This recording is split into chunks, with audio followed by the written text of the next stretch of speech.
अगला सवाल यूट्यूब से हमारे पास है शंकर अग्रवाल का, और इनका जो क्वेरी है वो नेटको फार्मा को लेकर है।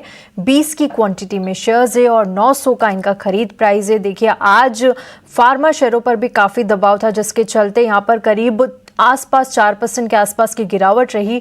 909 के लेवल पर बंद हुआ है। इनके जो खरीद प्राइस है उसके आसपास ही आज नेटको फार्मा की क्लोजिंग भी रही है, और उसके चलते थोड़ा सा प्रॉफिट यहाँ पर इन्हें हो रहा है। वत्सल, मैं आपसे जानना चाहूंगी नेटको फार्मा पर क्या राय होगी शंकर जी को, इस वक्त क्या करना चाहिए? क्या आगे जाकर फार्मा सेक्टर में अच्छी रैली आपको दिख रही है? जी, अगर मैं नेटको फार्मा के चार्ट की बात करूं तो यहाँ पे हमें एक 20 फॉर्मेशन दिख रहा है चार्ट में। आज तो मार्केट सेंटीमेंट खराब था, तो इसकी वजह से इसका हमें इम्पैक्ट नेटको फार्मा में भी देखने को मिला हुआ है। पर स्टॉक अपने 50 डेज एक्सपोनेंशियल मूविंग एवरेज के ऊपर सस्टेन कर रहा है एक बेस बना के। तो इनकी अगर 900 की खरीद है तो मुझे लगता है ये स्टॉक को होल्ड कर सकते हैं। इनको एक स्टॉप लॉस लगाना होगा 885 का, और जो ऊपर की ओर जो मैं टारगेट एक्सपेक्ट कर रहा हूँ वो 970 तक के टारगेट इनको मिल सकते हैं। पर फिलहाल मुझे लगता है कि स्टॉक में इनको होल्ड करना चाहिए, एक स्टॉप लॉस 885 का एक स्टॉप लॉस लगा के।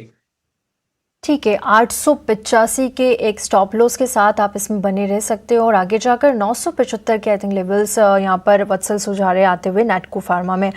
आगे बढ़ते हैं और अगला सवाल हमारे पास उमर मल्ला का है। आईडीबीआई बैंक के शेयर्स इनके पास 1000 की क्वांटिटी है और 114 इनका खरीद प्राइस है। आईडीबीआई बैंक को देखें तो आज के सेशन में यहाँ पर 3.5% की गिरावट थी, 104 के लेवल पर यहाँ पर बंद हुआ है, लेकिन पिछले एक साल में काफ़ी अच्छे रिटर्न दिए हैं, 40% से ज़्यादा के रिटर्न दिए हैं, लेकिन इनके खरीद प्राइस से बस थोड़ा ही नीचे बचा हुआ है। वत्सल, क्या लगता है इनके खरीद प्राइस तक पहुंच पाएगा, और आगे से आगे भी आपको अच्छे लेवल्स आते हुए नजर आ रहे हैं आईडीबीआई बैंक में?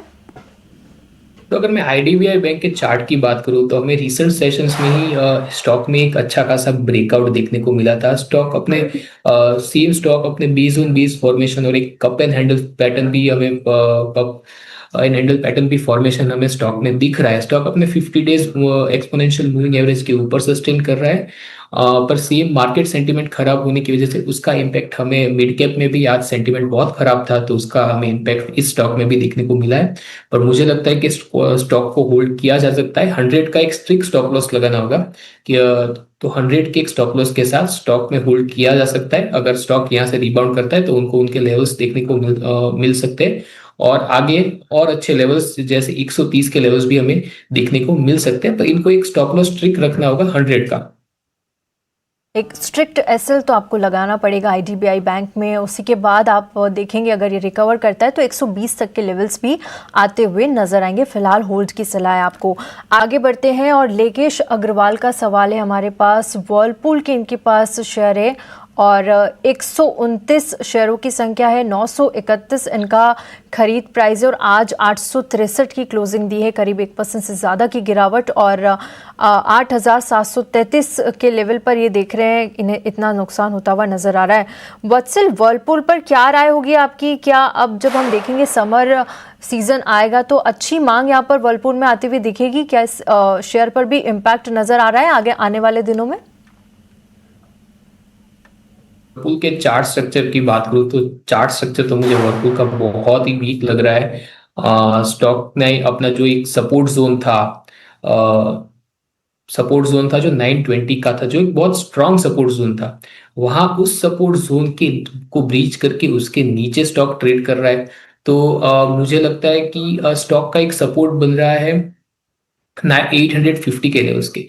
अगर स्टॉक इन एनी केस 850 को अगर तोड़ता है तो डाउन साइड फर्दर हमें देखने को मिल सकती है। तो मुझे लगता है कि फिलहाल तो 850 के एक स्टॉप लॉस के साथ उनको होल्ड करना चाहिए। पर एक दूसरी सलाह ये भी रहेगी कि अगर उनको 900 920 के लेवल्स मिलते हैं तो वहां पे वो पार्ट बुक कर सकते हैं अपना लॉस।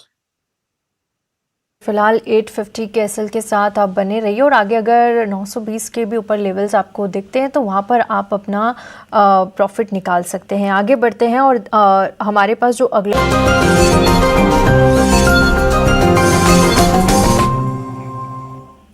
वत्सल, आप बताइए आज वैल्यू इन्वेस्टमेंट पिक्स क्या रहेगी आपकी? तो मेरी पहली पिक रहेगी शोभा। तो शोभा ने एक कंसोलिडेशन ब्रेकआउट दिया है। ब्रेकआउट देने के बाद आज स्टॉक ने अपने 50 डेज एक्सपोनेंशियल मूविंग एवरेज पे सपोर्ट लेके वहां पे हमें रिबाउंड देखने को मिला है। तो मुझे लगता है कि शोभा को एक ऐसा स्टॉक है जिसने रेजिलियंस दिखाया है आज के मार्केट में, तो इसको लॉन्ग करके चला जा सकता है। 1570 पे आप बाई कर सकते हैं। 1550 का एक एसएल लगाना होगा। ऊपर जो टारगेट मैं एक्सपेक्ट कर रहा हूँ वो मैं 1650 के टारगेट एक्सपेक्ट करके हम चल सकते हैं। दूसरा एक स्टॉक रहेगा आईडीएफसी फर्स्ट बैंक। तो आईडीएफसी फर्स्ट बैंक का अगर मैं चार्ट स्ट्रक्चर देखूं तो उसमें हमें एक हमें एक हायर टॉप हायर बॉटम का पैटर्न अगर ब्रॉडर चार्ट देखे तो फॉर्मेशन बनता हुआ दिख रहा है। स्टॉक अपने crucial short term moving average के ऊपर सस्टेन कर रहा है।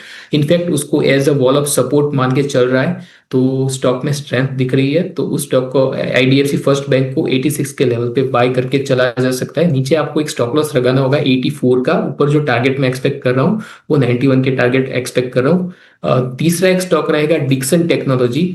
तो डिक्सन टेक्नोलॉजी में एक रिकवरी बेस्ड एक ट्रेड रहेगा। स्टॉक में एक पॉजिटिव डाइवर्जेंस बन रहा है।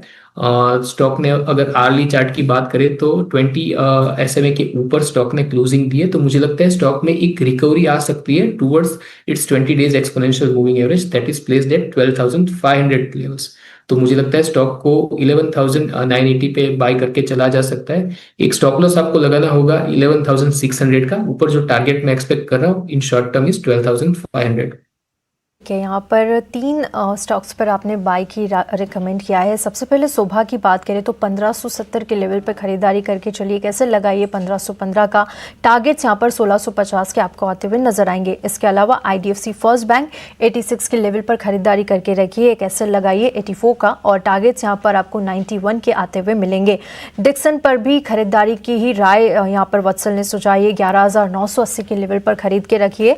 आपको एक स्टॉप लॉस लगाना होगा 11,600 रुपए का और टारगेट्स 12,500 तक के यहाँ पर आते हुए नजर आएंगे। इसी के साथ कल की तैयारी को यहीं समाप्त करेंगे। अजीत जी और वत्सल आपका बहुत बहुत शुक्रिया हमारे साथ जुड़ने के लिए और हमारे दर्शकों का मार्गदर्शन करने के लिए। शुक्रिया।